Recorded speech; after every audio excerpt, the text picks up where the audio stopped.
President Trump is declaring victory over affordability, but apparently private companies have not gotten the message. What? According to the Wall Street Journal, businesses, big and small, are planning significant price hikes. Oh, snap. That includes Levi's, Columbia Sportswear, McCormick, the spice company, whose CEOs have said the increases are designed to offset, can you guess what? The impact of high tariffs.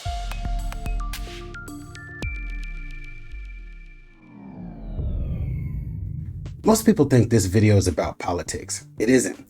It's about cost and who actually is about to pay it. Because while housing costs are already at an all-time high, retail price hikes are what's next. And this time, the warning isn't coming from the critics. It's coming from the major corporations themselves. In this video, I want to talk about what that means for working class families, especially the people who were promised economic relief. And here's the most uncomfortable part. Some of the same working class voters who helped put Trump back in the office this time are about to find out how that decision is going to cost all of us. Now let's talk about the timing.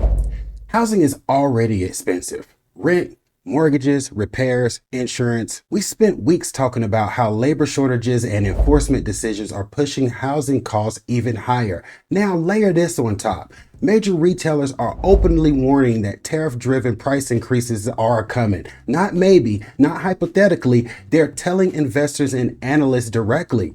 This means higher prices on everyday goods, clothing, electronics, household items, the things that working families buy the most. A lot of these businesses tried to bring in imports at lower tariff rates in order to be able to forestall passing on these price increases to consumers, but they're not being able to do that anymore. And it's also why so many small businesses shut their doors last year because they couldn't afford to do that. Brendan, one executive told the Wall Street Journal, quote, "It is not sustainable for us to tolerate that kind of increase without some sort of concession from our consumers.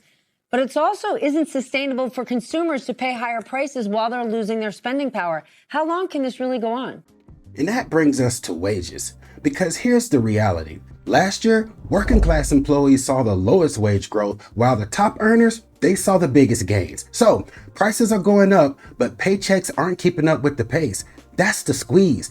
But you know what is not on the rise? Wages. According to new data from our Labor Department, wages for private sector employees rose just over 3% in the fourth quarter. That is the smallest increase in 5 years, and only half of a percentage point above the rate of inflation.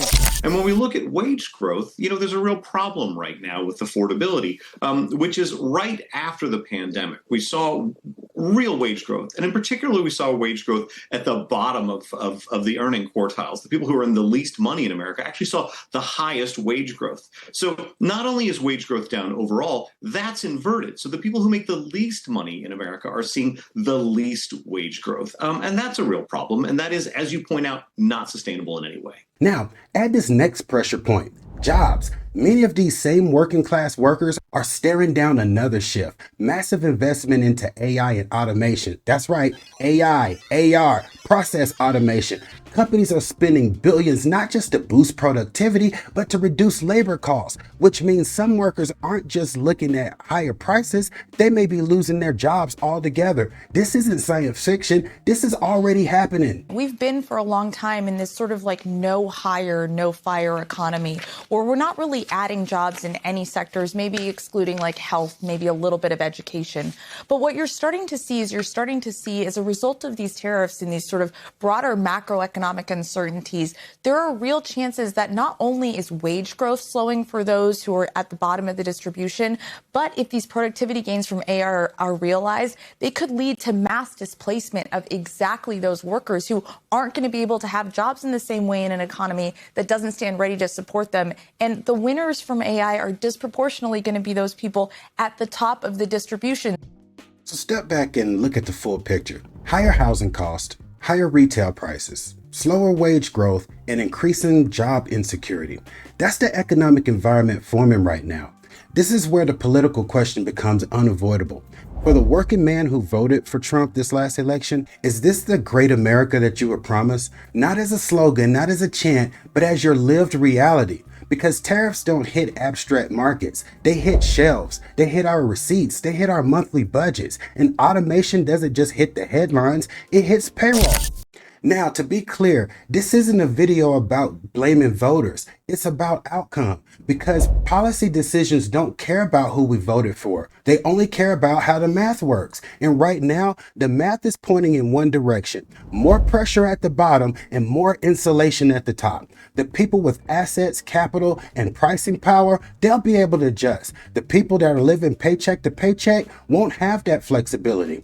That's the part missing from most political conversations. So the real question isn't, did tariffs sound tough? Or did they send a message to make us feel strong? The real question is, can working families absorb higher prices while wages lag and jobs become less secure? Because if the answer is no, then this isn't a movement about ideology. It's about consequences, and whether we're honest enough to admit who those consequences land on first.